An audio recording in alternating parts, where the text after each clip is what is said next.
I never liked white Jesus. I never liked white Jesus growing up. Never liked that image, that picture. We all know who that is on that picture, that painting.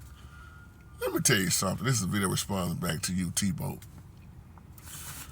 Do you know what that do to you as a child? And growing up, that's a lot of confusion. I used to hear a lot of people say, well, it don't matter what color Jesus is. I used to say it too. It don't matter about no color, man. But if it didn't matter, why did they paint a white? I don't even like to use the word white, or if you want to say Caucasian. But what that does to you as a child growing up is a lot of confusion. And I remember watching the Ten Commandments movie every year. That movie came out around by 1956. And it never had a man of our color or a woman of our color in that movie. Y'all catch where I'm going with this. And I don't hate white people. I'm not racist by a long shot. Some of us can't stand us, just to be real about it.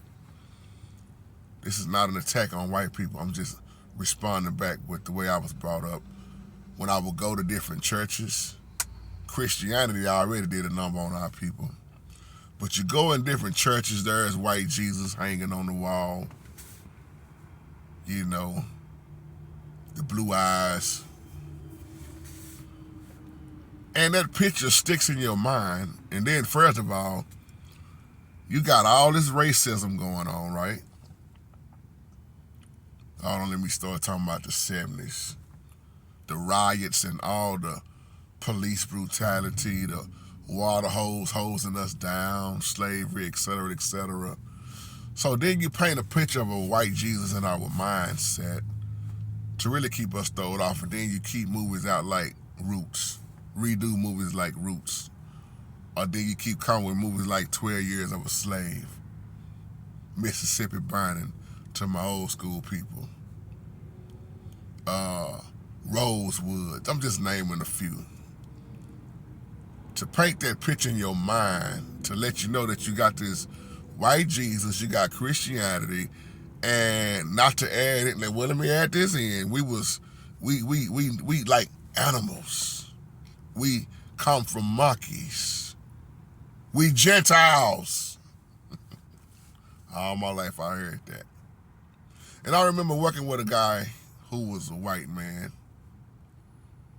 He told me years ago, he said, real talk, Jay, y'all the chosen ones of the Bible. We know that. And I thought about that, and I said, man, all my life, the lies. Name me another race that don't know who they are. I couldn't name another race other than, see, this black thing, black. Black is a color, not a race. We done been called everything. Change the name to this, change the name to that. Oh, y'all a nigga. Nah, you a Negro, you this, you that. You spicks, you coons, you monkeys, you mud monkeys, you name it, we've been called it. Because of our identity, not knowing of who we are, lost identity. All growing up, I was painted a picture of a white world. The white presidents. And then all they show us is the hood. And then when they show you Africa, they never show you all of Africa. They make Africa look like a ghetto. What they taught us in school kept us lost. They didn't want us to know nothing. But see, now, truth is coming out more and more and more. But I never liked this image of white Jesus. It never did sit well with me in my spirit. It still don't. Remind me of the episode of Good Times when JJ painted Ned the Wino to all my old school good time buddies who used to look at John Amos, Esther Rowley, Jimmy Walker, JJ, Bernstein, y'all know Renona and Thelma, Michael, etc., Bookman, you know the whole show, everybody. When J.J. painted there at the wino, Florida didn't like that. And had the Bible in the house all along, but just never did really pick up and get some understanding of the word. And she got mad at Michael for saying what Michael said about black Jesus. Well, Mommy says it right there in the Bible. His eyes is red. His hair is wool. Like. And she looked at the Bible and said, well, how be? Now, you're going to have an argument with that, too. Some people going to say that's describing something else, each to their own. But my point is, they always tried to keep us out of everything. Didn't want us to know how to read, because they knew once we learned how to read, oh, man, what great power. Because the Bible teaches me, that in all our getting, we got to get an understanding. And it says, my people perish for the lack of knowledge. See, Deuteronomy 28 is always overlooked by a lot of my people. But JT, when you talking about my people, I'm talking about my race of people.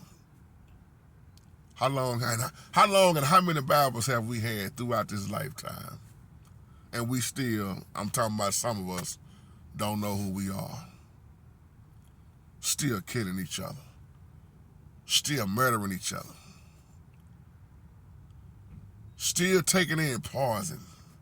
Still doing exactly what they want us to do, which is to take ourselves out.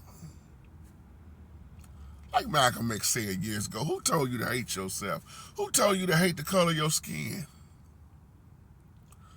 Who told you to hate who you are? Where do you get this hatred from? See,